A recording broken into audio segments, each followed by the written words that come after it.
आज प्रधानमंत्री के कार्यक्रम क्या क्या है? वाशिम में आपने उनका सुनी दिया, भाषण चल रहा है। मुंबई को मेट्रो के थर्ड फेज की शुरुआत वो करेंगे। किसान सम्मान निधि की किस्त जारी करेंगे। 56,000 करोड़ के प्रोजेक्ट्स ओवरऑल महाराष्ट्र को आज वो देने वाले हैं, जिसमें एक अंडरग्राउंड मेट्रो भी है।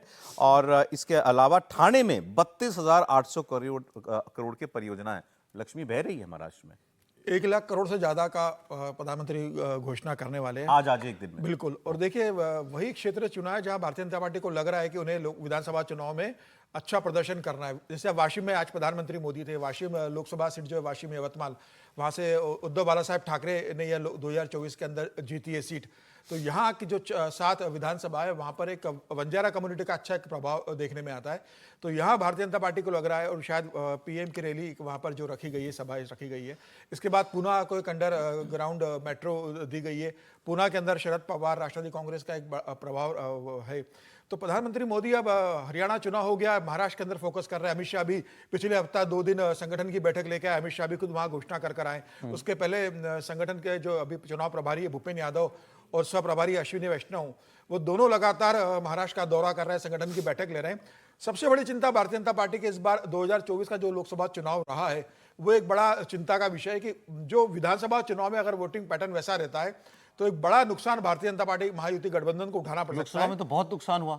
बिल्कुल हुआ है। और वो जो लोकसभा में वोटिंग पैटर्न रहा था वो विधानसभा में न हो, और इसलिए पूरी कोशिश की जा रही है। अभी सीटों को लेकर भी अभी फाइनलाइज नहीं हुआ है कि कौन कितनी सीटों पे लड़ेगा। दोनों तरफ ही नहीं हो पाया वो तो। खैर दोनों तरफ से नहीं, लेकिन मैं महाराष्ट्र में भी अर्ली है, मैं इसलिए कोई बहुत ज्यादा नहीं आपसे पत्ते खोलने को कह रहा हूं, लेकिन कोई लहर जैसी कोई चीज है क्या महाराष्ट्र में? नाराजगी हो या प्रो हो, ऐसा कुछ दिखता है क्या? नहीं, ऐसी कोई नाराजगी भारतीय जनता पार्टी के खिलाफ ऐसी कोई लहर की नाराजगी नहीं है। वहां जातिगत समीकरण बहुत ज्यादा इस बार 2024 के लोकसभा चुनाव में हावी हुए थे। और जिस तरीके से मनोज जरांगे मराठा का आंदोलन कर रहे हैं, जिस प्रकार छगन भुजबड़ ओबीसी की बैठक ले रहे हैं कि ओबीसी में से मराठा को आरक्षण नहीं जाना चाहिए। अब कल ही आपने देखा कि जो विधानसभा के डेप्यूटी स्पीकर थे नरहरी, उन्होंने कूदने की कोशिश की थी कि एसटी समुदाय से धनगर को आरक्षण न दिया जाए। तो आरक्षण वहां पर एक बड़ा सेंसिटिव मुद्दा है। मैं राहुल गांधी की बात बता देता हूं आपको। राहुल गांधी आरक्षण की बात आपने की, उस पर भी हम लोग आएंगे कि वहां पर ये मूर्ति जो है सब लोग क्यों, सारे नेता सब सारे दलों के वो क्यों जगह जाकर मूर्तियों का अनावरण कर रहे हैं, वो इससे ही जुड़ा हुआ है जातियों से। राहुल गांधी आज कोल्हापुर में थे, इन्होंने शिवाजी महाराज की मूर्ति का अनावरण किया, लेकिन जो वहां वो बोल गए वो कुछ वैसा ही जलेबी जैसा प्रकरण हो गया। क्यों मैं कह रहा हूं, आप सुन लीजिए। नियत दिख जाती है, नियत को छुपाया नहीं जा सकता है। उन्होंने शिवाजी महाराज की मूर्ति बनाई और कुछ ही दिन बाद वो मूर्ति टूट कर गिर गई। नियत गलत थी। मूर्ति ने उनको मैसेज दिया कि आप अगर शिवाजी महाराज की मूर्ति बनाओगे तो फिर शिवाजी महाराज की विचारधारा की रक्षा करनी ही पड़ेगी। इसीलिए वो मूर्ति गिरी है, क्योंकि उनकी विचारधारा गलत है। वो सामने जाकर हाथ जोड़ते हैं और फिर 24 घंटा शिवाजी महाराज की सोच के खिलाफ काम करते हैं। आप देखिए, इनका राज अभिषेक नहीं होने दिया। राम मंदिर के इनॉग्रेशन में, पार्लियामेंट के इनॉग्रेशन में आदिवासी राष्ट्रपति को जाने नहीं दिया। सोच एक ही है, सोच में कोई फर्क नहीं आया, विचारधारा एक ही है और लड़ाई एक ही है। यह राजनीतिक लड़ाई नहीं है, यह विचारधारा की लड़ाई है, यह कॉन्स्टिट्यूशन संविधान की लड़ाई है। और इसके अंदर, संविधान के अंदर शिवाजी महाराज जी। उन्होंने कहा संविधान के अंदर शिवाजी महाराज हैं, इसको लेकर के कुछ मीम लोग बनाने की कोशिश कर रहे हैं बीजेपी वाले, जैसे जलेबी की फैक्ट्री लगी थी उसको लेकर के।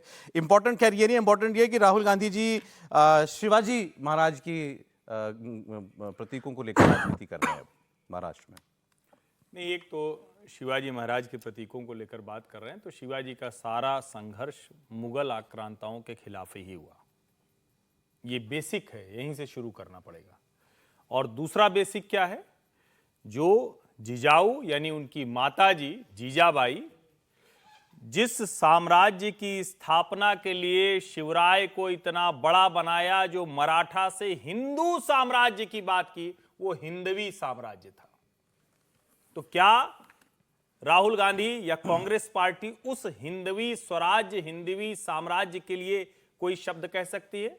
उसको थोड़ा और आगे आए तो स्वातंत्र वीर विनायक दामोदर सावरकर, जिनके लिए राहुल गांधी कहते हैं मैं राहुल गांधी हूं, राहुल सावरकर नहीं, फिर उनके बारे में बात करनी होगी अगर आप उस लाइन पर बात करना चाहते हैं। और संविधान में मेरी जानकारी में शिवाजी नहीं है, उनका चित्र नहीं है। चित्र की बात अब हो सकता है मैंने न देखा हो सकता है कि हो, पता नहीं। दूसरी बात कर रहे हैं आप, उसको गलत तरीके से इंटरप्रेट क्या कर बात रहे हैं। कर मैं रहे उनका हैं? पूरा भाषण पढ़ा है जिसमें राहुल गांधी कह रहे हैं कि जो संविधान है वो 21वीं सदी का शिवाजी की सोच का ट्रांसलेशन है। शिवाजी कहते थे कि ये देश सबका है, किसी पर अन्याय नहीं होना चाहिए, सबके साथ बराबरी का मौका हो। वो कह रहे हैं जो शिवाजी की सोच है उसका ट्रांसलेशन संविधान है। ये नहीं कह रहे कि संविधान में शिवाजी है, शिवाजी की सोच ही संविधान है।